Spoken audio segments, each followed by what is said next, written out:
Bonsoir, j'espère que vous allez bien. Alors, encore une fois, très heureuse de vous retrouver pour cette conférence. Donc, avant d'introduire notre conférencier, je vous fais un petit rappel du fonctionnement de la conférence. Donc, elle durera 45 minutes, sera suivie d'une période de questions de 15 minutes. Vous pouvez poser à tout moment vos questions dans le chat pour ceux et celles qui sont avec nous sur le Zoom et pour les personnes qui sont sur Facebook dans la section commentaires. Seront lues à la fin de la conférence. Pour les personnes qui sont avec nous sur le Zoom, je vous demanderai s'il vous plaît de garder aussi micro et caméra fermés en tout temps pour éviter les petits bruits et autres dérangements. Donc, ce soir, nous accueillons Monsieur Louis-Fritz Gérald, diplômé en histoire de l'art et archéologie de l'Université d'État d'Haïti. Il est titulaire d'une maîtrise en histoire, mémoire et patrimoine et poursuit présentement des études doctorales dans le domaine de la muséologie à l'Université du Québec à Montréal sur la thématique du collectionnement muséal. Il est chargé de cours en histoire de l'art et esthétique à l'Université d'État d'Haïti, à l'École nationale des arts, et il est aussi auxiliaire d'enseignement à l'Université du Québec à Montréal. Monsieur Fritz est également membre de la chaire de recherche sur la gouvernance des musées et le droit de la culture, du Centre de recherche Culture Art Société, de l'Institut du patrimoine de l'UQAM, de l'Institut du patrimoine culturel et chercheur associé au Centre international de documentation et d'information haïtienne, caribéenne et afro-canadienne.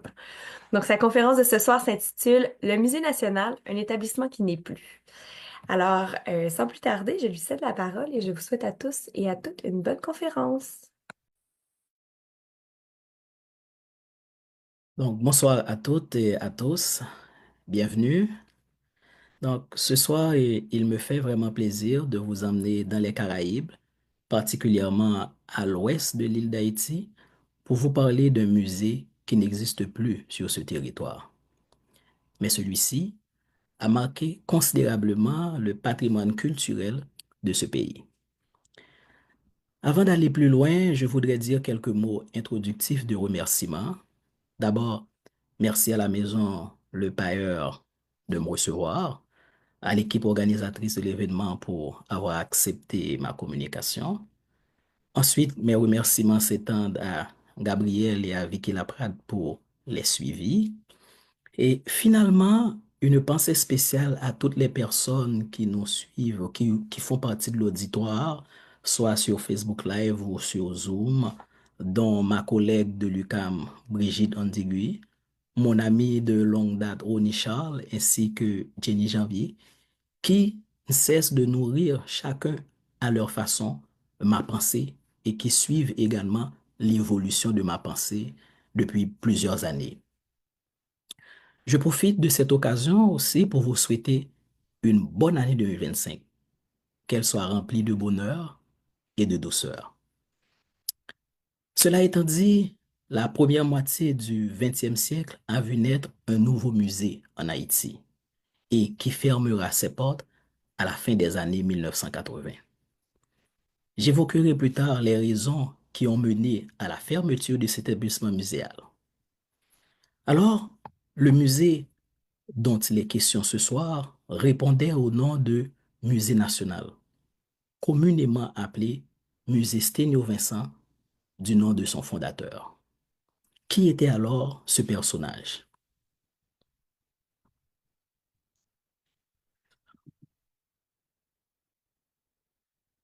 Donc, il était né en 1874 à Port-au-Prince.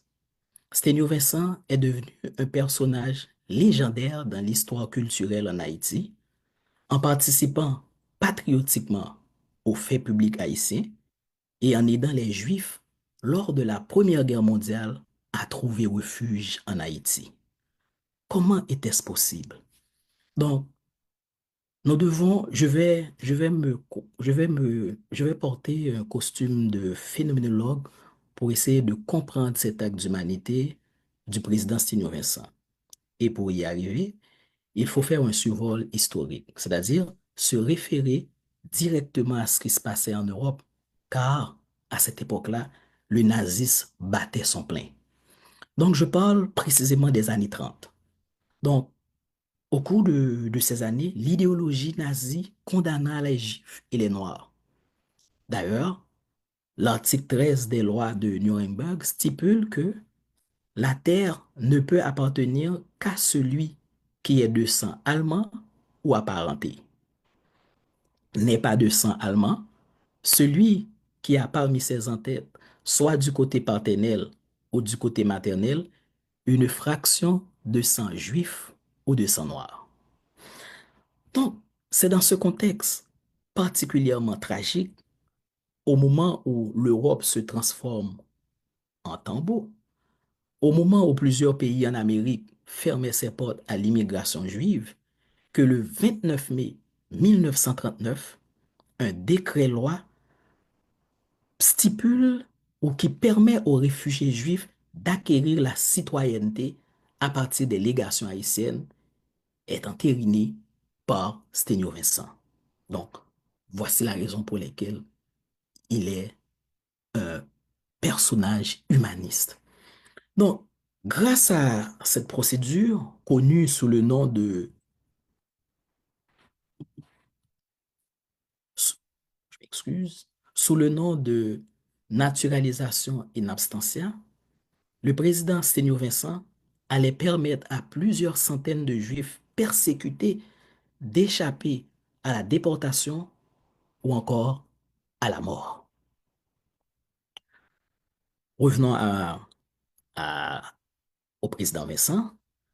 Donc, il était un avocat, un homme de lettres, un intellectuel qui a publié plusieurs textes, dont son œuvre majeure est intitulée En posant les jalons, dans lequel il exhorte ses projets, sa gouvernance, ses réalisations et sa politique culturelle. Sténio Vincent était également un homme politique. Et grâce à ce statut, il fut maire de Port-au-Prince, secrétaire d'État de l'Intérieur, il fut également un sénateur avant de devenir en 1930 le 28e président de la République d'Haïti.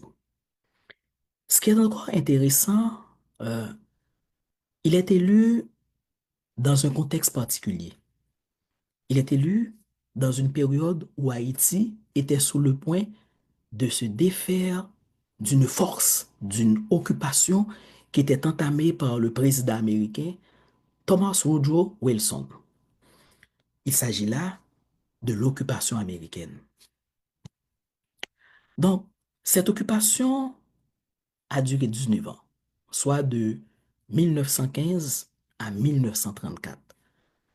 Mais nous devons nous demander quels sont les motifs qui ont poussé les Américains à investir militairement le sol haïtien. Là encore, une posture phénoménologique est importante pour comprendre. Donc, les raisons, elles sont multiples, beaucoup de raisons. Mais dans le cadre de cette présentation, nous allons retenir ceci. Les Américains voulaient développer leur politique expansionniste vers l'Amérique centrale et la Caraïbe, considérées comme des petits États. Donc Haïti, qui se trouve dans la Caraïbe, apparaît aux yeux des Américains comme un petit État. Deuxièmement, les Américains voulaient éliminer l'influence européenne. N'oubliez pas ce qui se passait en Europe, la montée en puissance de l'Asie. Et surtout en Haïti, les Allemands étaient fort présents. D'ailleurs, ils occupaient les commerces et les finances. Ils avaient beaucoup d'entreprises au pays. Donc les Américains voulaient freiner, voire éliminer cette influence européenne. Et en dernier lieu, les Américains voulaient civiliser la population haïtienne. C'est un prétexte pour entrer au pays. Civiliser comment? De quelle manière? C'est parce que à cette époque, le pays a connu un événement tragique, un événement triste. C'était le président de l'époque, Villeboin Guillaume Sam, s'est fait tuer par la population à cause de plusieurs raisons, d'ingérence, de tensions politiques internes. La population, emmenée par un certain Rosalvo Bobo, euh, a fait tuer le président sur la place publique. Donc, les Américains en ont profité pour, pour envahir le sol haïtien. Ce qui est intéressant et ce qui est pertinent à noter, c'est que tout au cours de cette occupation, Haïti a reçu plusieurs gifles de la part des Américains. Pire encore, elle a subi de nombreux dommages, et ce, dans presque tous les secteurs. Comme par exemple, les Américains s'emparèrent des bâtiments administratifs du pays, les bureaux, les bureaux de douane, les casernes, les ministères, les tribunaux, pour ne citer que cela. Ils procédèrent à la dissolution du Parlement haïtien, donc pas de sénateurs, pas de députés. Ils abolirent toute liberté d'expression au pays. On ne pouvait pas parler. Ils firent voter une nouvelle constitution. Ils détruisirent la production nationale. Ils pillèrent les ressources haïtiennes et ils commettaient notamment des actes de cruauté. Donc, on assiste alors à une forme de discrédit qui frappe certaines entreprises du pays, qui frappe la souveraineté nationale, mais qui frappe notamment le patrimoine culturel. J'insiste à dire que ces sept faits soulevés tendent à prouver que cette occupation était brutale et même douloureuse. Plusieurs textes, plusieurs ouvrages ont documenté cette période d'Haïti. Mais un article d'un brillant intellectuel, Hugues Saint-Fort, révèle que plus de 11 000 personnes ont été tuées lors de cette période, notamment les Cacos. Les Cacos, ils étaient des paysans armés du plateau central qui se rébellaient contre la cruauté des Américains. Donc, ils étaient emmenés par un révolutionnaire, Charles Maille-Pérade, que vous voyez ici à l'écran. Donc, il s'est fait arrêter, brutaliser, martyriser et tuer sur une place publique par les Américains. Donc, conscient de toutes ces douleurs, de toutes ces mutations, et animé d'un sentiment nationaliste après le départ des Américains en Haïti, le nouveau président créa la Fondation Vincent. Et c'est avec celle-ci qu'il a édifié de nouveaux monuments mémoriaux. C'est avec celle-ci qu'il a travaillé sur la restauration des sites historiques, comme par exemple la citadelle La Ferrière, qui est une architecture militaire. Pour plusieurs personnes, on le considère comme la huitième merveille du monde. Donc, plus important encore, il a institué des établissements patrimoniaux, dont le musée qu'il est question ce soir, le Musée national. Donc, une autre question s'impose. Quel est le contexte de création de ce musée? Ce qui est intéressant, c'est que la fin de l'occupation américaine ouvrit la porte à ce que j'appelle une néo-souveraineté. Cela se réfère à un affermissement de la souveraineté nationale faisant suite à son état de dominer. Certes, les Haïtiens sont entrés dans le monde en 1804. Le 1er janvier 1804, nous sommes devenus Haïtiens le 1er janvier 1804. Donc, on va dire 100 ans après, les Américains envahissent, les Américains disent vouloir nous civiliser. Donc, après leur départ, donc, c'est l'affermissement de la souveraineté. Donc, c'est dans ce schéma-là que la vie culturelle haïtienne a connu de profonds bouleversements et surtout une nouvelle forme de dynamisation de la culture. Donc, tout cela a pu se réaliser au moyen de la mise en place d'une politique culturelle qui a vu le jour sous le président Sténio Vincent et qui se trouve documentée dans l'ouvrage de 5 tomes qu'il a rédigé en posant les jalons que j'ai mentionnés préalablement. Donc, le musée national a été inauguré, on va dire, le 23 janvier 1938. Mais 15 jours avant, soit le 8 janvier, une annonce présidentielle a été faite au public pour la création de ce musée. Donc, il a été inauguré dans le bâtiment que vous voyez ici, que certains qualifient de coquet, style antique. Il se trouve au Champ de Mars. Et ce bâtiment a été construit, on va dire, un an avant l'inauguration du musée en 1937. Donc, le Champ de Mars est perçu comme comme la plus grande place publique du pays. Il abrite les représentations matérielles de 4 personnages considérés comme les héros de l'indépendance haïtienne. Il s'agit en ordre du précurseur de l'indépendance qui n'a pas vu la naissance d'Haïti, mais il a mis en branle cette révolution. Il a mis en branle la fondation d'Haïti. Il s'agit de Toussaint Louverture, tout à gauche. Ensuite, il y a Jacques Dessalines, considéré comme le père fondateur de la nation haïtienne, Henri Christophe et Alexandre Pétion, celui qui a institué la République au pays. Donc, les 3 derniers ont combattu ensemble contre les troupes de Napoléon pour forger dans le sang, dans le courage et avec dignité cette nouvelle nation, cette jeune nation, ce nouveau pays qui porte le nom de Haïti. Donc, revenons au musée national. Comme vous le savez, tout musée a des missions spécifiques, bien entendu, et le musée national avait pour mission d'acquérir, de collectionner, de classer, de conserver tout objet, tout artefact et tout document de nature historique, ancienne, artistique, littéraire et scientifique. À mon sens, le but fondamental était de favoriser l'éducation du peuple haïtien. Ainsi, je peux dire que le musée national était consacré à une pédagogie mémorielle.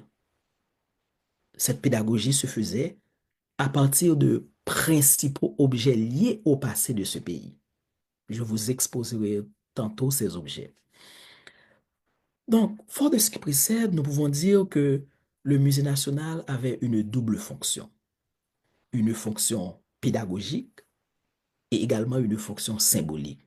Pédagogique, pourquoi? Pédagogique dans le sens que le musée a pu enseigner le passé à travers des expositions, à travers l'exposition permanente surtout. Symbolique dans le sens que à l'intérieur du musée, on pouvait saisir les référents identitaires haïtiens, nos schèmes culturels ou encore l'haïtianité, ce qui fait de nous un haïtien. Donc, là encore, une autre question s'impose. De quoi était constituée cette collection? Qu'en était-il? Donc, dès son ouverture en 1938, le musée a rassemblé une collection, on va dire, hétéroclite. C'est-à-dire, la collection était composée d'objets divers, disparates, d'artefacts et d'œuvres d'art. Plus précisément, elle était constituée de pierres, de coquillages, de bois, de livres, des documents de grande valeur, des reliques, je vais dire, comme on a retrouvé dans cette collection une portefeuille ayant appartenu à Toussaint Louverture, dont je mentionnais tantôt, des documents d'acquisition, des peintures, des photographies, de reproduction de sculptures antiques, d'objets numismatiques, des pièces d'art de la culture maya et un riche assemblage de poupées. Donc, ces poupées racontent l'histoire de la mode haïtienne depuis 1804 jusqu'à la deuxième moitié du XXe siècle. Et dans cette collection, on trouvait des objets que moi, je qualifie d'objets géopolitiques. Vous voyez à l'écran 2 types d'objets. Il s'agit à gauche de l'ancre du bateau, la Santa Maria, que dirigeait le navigateur Christophe Colomb, exposé euh, au Musée national. Et à droite, la couronne impériale de Faustin Soulouque, dit Faustin Ier. Il s'agit d'objets géopolitiques parce que ces objets témoignent d'un caractère de force, d'un rapport de puissance. Pour être plus concret, l'ancre de la Santa Maria ainsi que la couronne présentent un aspect, on va dire, ambivalent. Je m'explique. Ces deux objets symbolisent respectivement la puissance de l'Espagne. D'ailleurs, c'est les Espagnols qui ont envoyé Christophe Colomb en Amérique, donc c'est la puissance de l'Espagne. Et la couronne de Faustin Soulouque représente la monarchie haïtienne, ou encore une forme d'impérialisme, ou je peux aussi dire la mégalomanie de Faustin Soulouque. D'un autre côté, ces mêmes objets traduisent l'impuissance, l'impuissance des Taïnos qui vivaient en Haïti avec A, parce que l'île s'appelait Haïti, ou jusqu'à présent, l'île s'appelle Haïti avec A, Y-I-T-I, qui signifie terre de haute montagne. Donc, l'an traduit l'impuissance des Taïnos. L'an traduit également le génocide des autochtones des Taïnos et aussi l'an traduit l'asservissement, l'an traduit la colonisation. Alors que la couronne que vous voyez aussi traduit l'asservissement et l'assujettissement. Mais cette fois-ci, c'est l'asservissement d'un Haïtien sur la population haïtienne, en la personne de Faustin Soulouque. Donc, grosso modo, je peux dire que cette collection témoigne de l'histoire haïtienne et des éléments qui participent à l'identité de la nation. Donc, que l'on veuille ou non, l'Ancre fait partie désormais de notre patrimoine culturel. Et elle se trouve aujourd'hui exposée au musée du Panthéon national haïtien. Je dirai quelques mots de ce musée tout à l'heure. Tenant compte de tous ces éléments, un fait est exposé devant nous. C'est que le musée national mobilisait le passé pour l'avenir.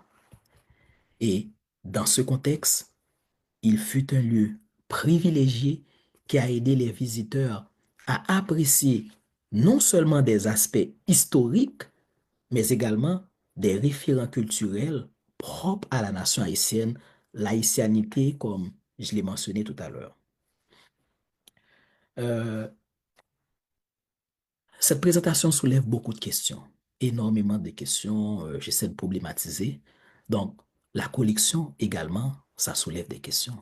Par exemple, quant à son enrichissement et à sa provenance, d'où venaient ces objets.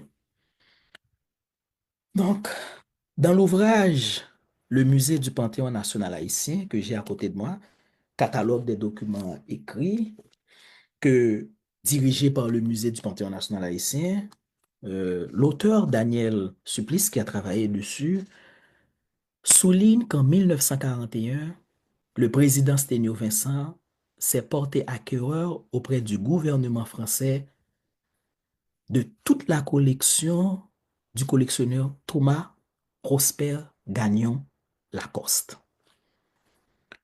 Ce personnage était un juriste, un avocat, un notaire et surtout considéré comme un ami des Noirs.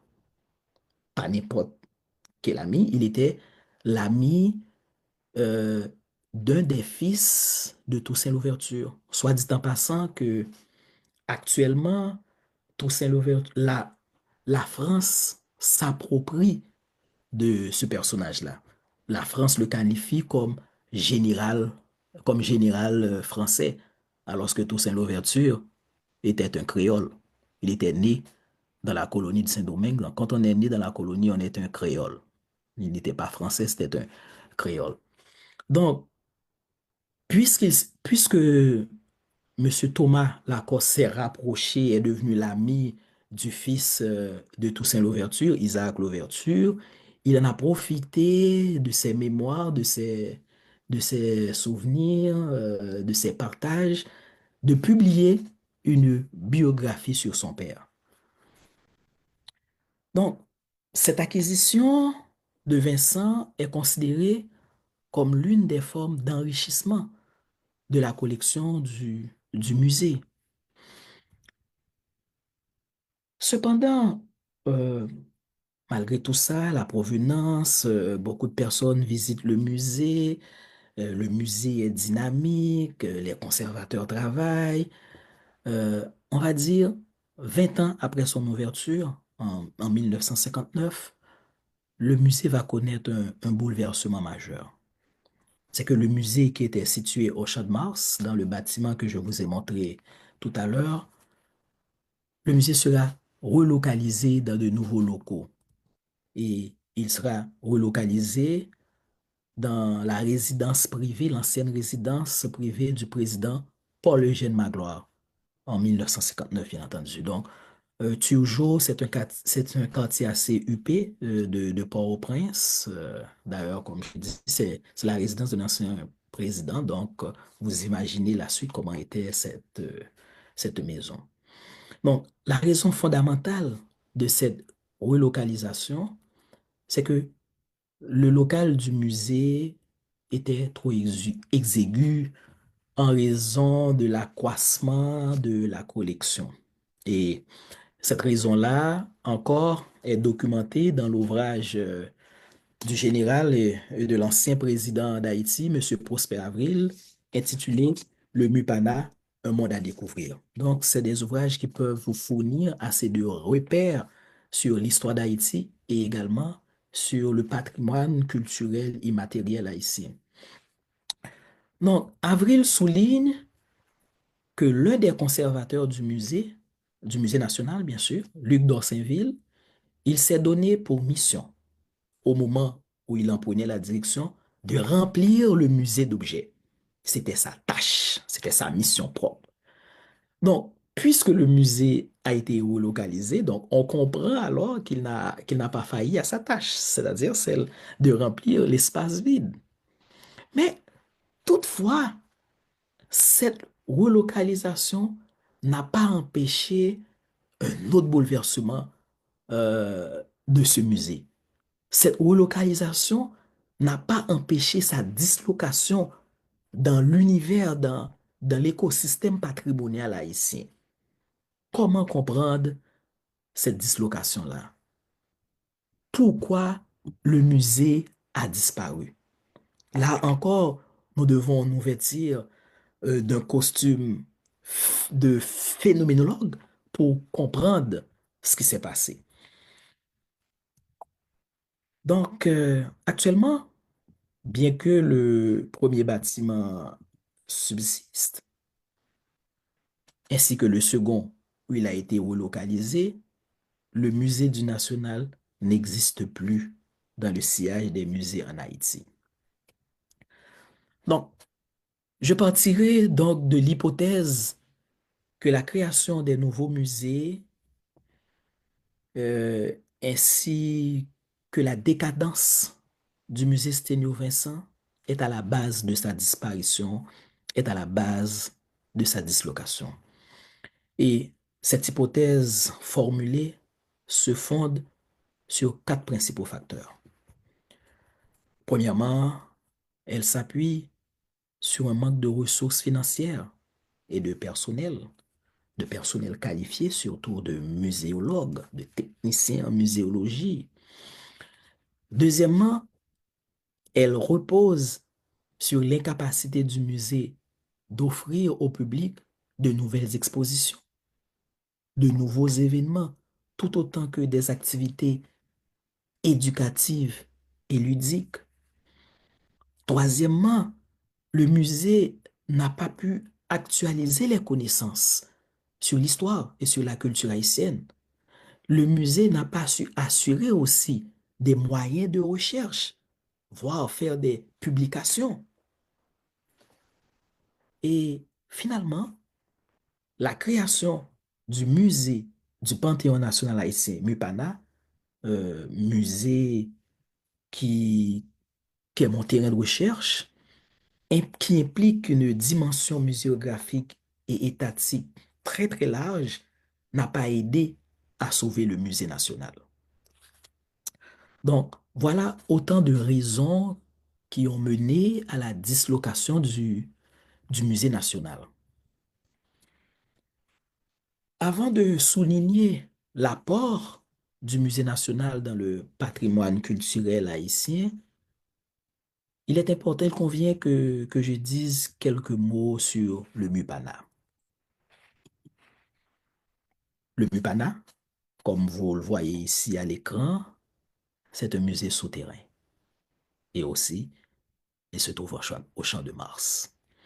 Donc, le MUPANA est considéré comme le troisième musée public haïtien. Le premier musée, c'était le Palais du Centenaire, qui se trouvait au Gonaïve, l'endroit où l'acte de l'indépendance a été signé. Donc, les dirigeants du pays avaient décidé d'ériger un palais pour les 100 ans de notre indépendance. Le second musée, c'est le musée national. Et le dernier musée, c'est le MUPANA, le troisième musée. Donc, le MUPANA est, pour emprunter les mots de l'historien et spécialiste en patrimoine culturel haïtien, Carlos Elius, une autre version du musée national. Pour l'historien, la conception et le contenu du MUPANA permettent d'apprécier le chemin parcouru par le musée national. C'est-à-dire, la conception du MUPANA permet d'apprécier comment le musée national a fait bouger les choses. Et avec l'aide d'une partie de sa collection qu'elle a héritée, ça veut dire le MUPANA a hérité par transfert de toute la collection du musée national. Et c'est ce transfert-là qui a signé la fermeture du musée national. Donc, le transfert. Le MUPANA privilégie un regard qui donne l'occasion d'apprécier énormément la création artistique haïtienne. Parce que dans ce musée, il y a deux grandes galeries, il y a plusieurs galeries, comme les cônes que vous voyez ici, les 7 cônes, c'est 7 galeries qui racontent les 7 étapes majeures de l'histoire haïtienne, mais il y a une petite salle adjacente où est exposée la peinture haïtienne, bon, toute la création haïtienne. Mais c'est un musée, on va dire, un musée historique. Revenons au musée national. Quel est alors son apport? À l'issue de plusieurs lectures, et selon ma compréhension, le musée national de 1938 à 1983 était utile à la société haïtienne, et ce, pour plusieurs raisons. Il était utile dans le sens qu'il faisait figure d'institution muséale centrale, en recouvrant l'histoire haïtienne, en recouvrant un certain nombre d'éléments et de faits historiques. Il était également utile en participant à la légitimité de la conservation et de la mise en valeur du patrimoine historique.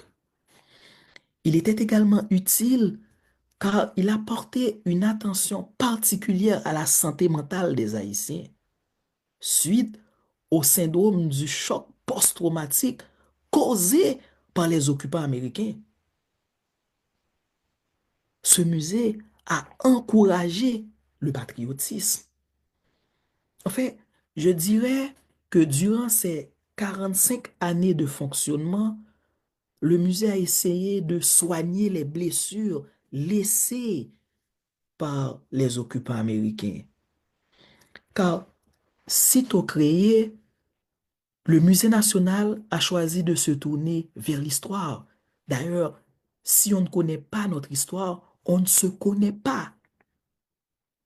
Et j'aime le dire surtout à mes amis, tout Haïtien qui connaît son histoire est un grand personnage parce que à tous les moyens, nous avons marqué le monde.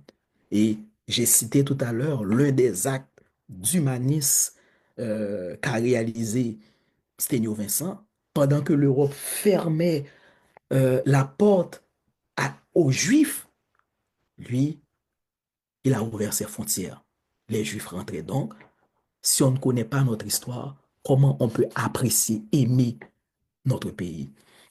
Donc, le Musée national, grâce à sa collection, a su être un établissement de revalorisation de la souveraineté nationale.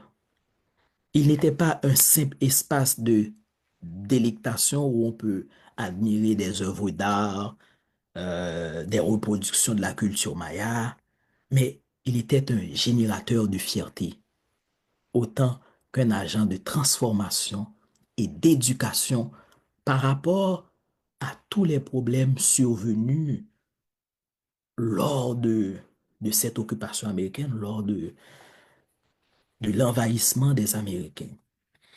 Donc, c'est dans cette optique qu'il convient sans doute de rappeler encore une fois ce qu'a écrit Carlos Elius, spécialiste des faits coloniaux et post-coloniaux,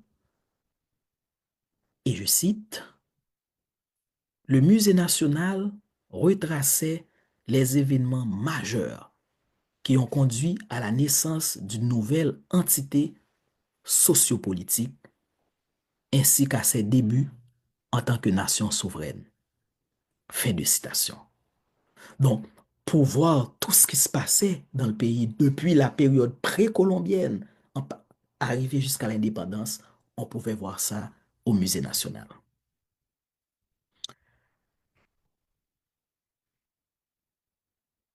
J'avancerai pour dire qu'en Haïti, l'un des legs les plus intéressants de ce musée, qui n'est plus, malheureusement, est celui de l'inspiration et de la motivation à la création d'autres et de projets de musée.